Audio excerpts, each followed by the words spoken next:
Ketika permainan catur geopolitik berlangsung, para petarung top Amerika kini hanya tinggal beberapa menit lagi untuk beraksi.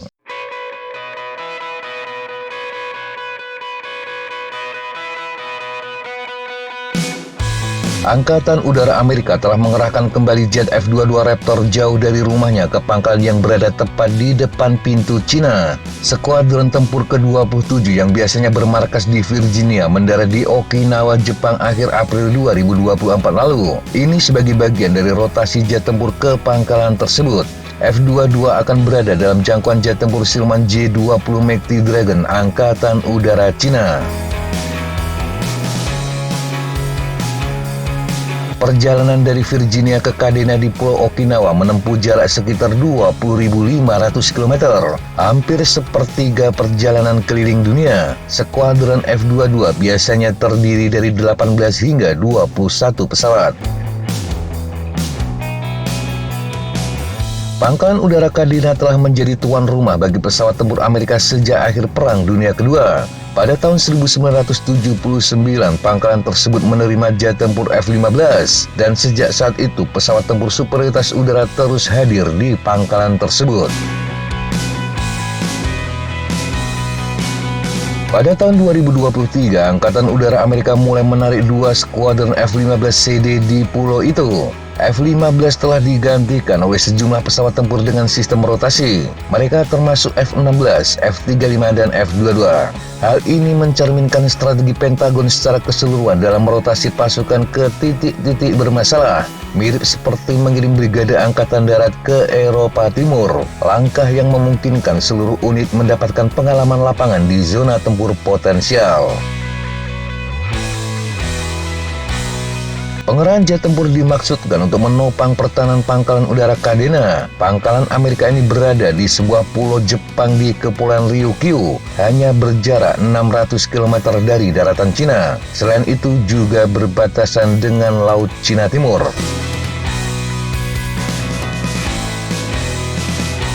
Laut Cina Timur adalah area latihan utama Angkatan Udara Cina. Pesawat tempur dan pembom mereka secara teratur melewati wilayah tersebut. Bukan hanya Cina, pesawat Rusia juga aktif di Laut Cina Timur. Sebagian besar aktivitas mereka di selatan Okinawa di Selat Miyako. Juga penerbangan di atas Kepulauan Senkaku yang diklaim oleh Jepang dan Cina.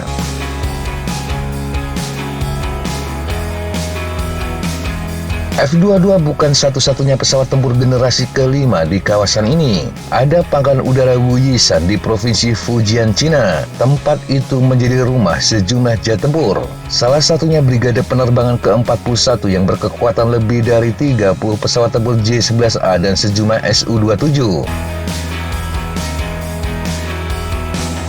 Pada akhir November 2023, 6 jet tempur Chengdu J-20 Mighty Dragon terlihat di pangkalan tersebut. J-20 diperkenalkan pada tahun 2012 dan merupakan jet tempur generasi kelima pertama Cina. Sekaligus merupakan simbol dari pengembangan dramatis militer negara tersebut. Ada spekulasi Brigade ke-41 menukar jet lamanya dengan J-20.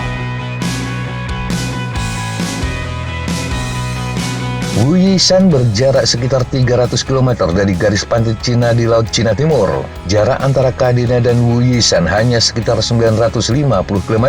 Sangat mungkin pengerahan F-22 Raptor merupakan respon terhadap pengerahan J-20.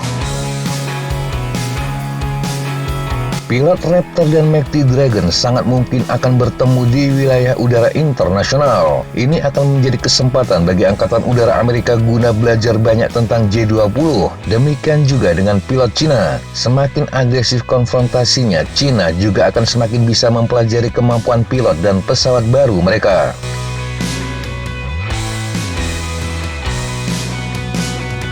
Cina, khususnya Angkatan Udaranya, bagaimanapun mendapat pelajaran dari operasi Badai Gurun tahun 1991.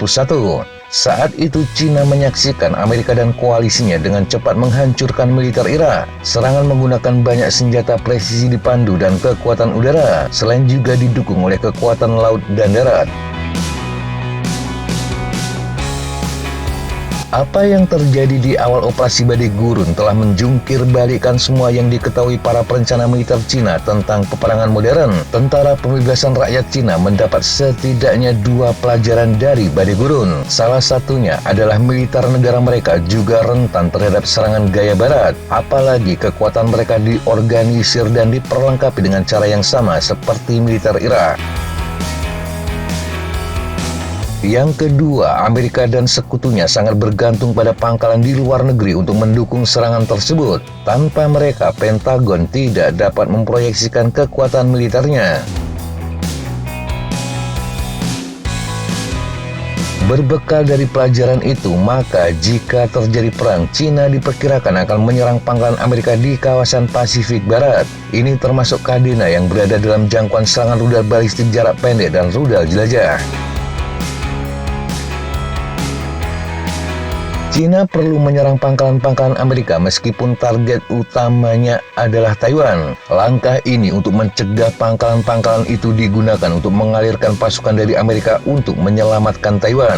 Asumsinya adalah bahwa serangan terhadap Taiwan akan langsung menarik perhatian Amerika Serikat. Sehingga semakin cepat pangkalan-pangkalan itu direbut, maka itu akan semakin baik. Serangan kemungkinan juga akan menarik pasukan Jepang. Ini karena serangan itu akan terjadi di wilayahnya. Semua ini membuat invasi ke Taiwan jauh lebih rumit dari yang dibayangkan. Pentagon dan khususnya Angkatan Udara Amerika tampaknya enggan menempatkan jet tempur generasi kelima seperti F-22 dan F-35 secara permanen di Okinawa. Jika Kadena diserang pada hari pertama, mungkin lebih baik jika pangkalan udaranya kosong dan pesawat hanya akan terbang setelah serangan Cina melambat. Namun mengerahkan ke Kadena akan memberi pilot Angkatan Udara Amerika kesempatan mendapatkan pengetahuan langsung tentang wilayah tersebut dan juga mengenal operasi udara militer Cina. Pengerahan F-22 ke sebuah pulau kecil di lepas pantai Cina mempunyai peluang dan resiko. Jika tidak terjadi perang, resikonya kecil. Namun jika perang pecah, resikonya bisa mencakup hilangnya miliaran dolar jet tempur yang tidak tergantikan akibat hujan rudal Cina. Ini adalah salah satu dari banyak keputusan yang harus dipertimbangkan oleh Angkatan Udara Amerika, dan kedua negara harus memilih jalan antara perdamaian dan perang.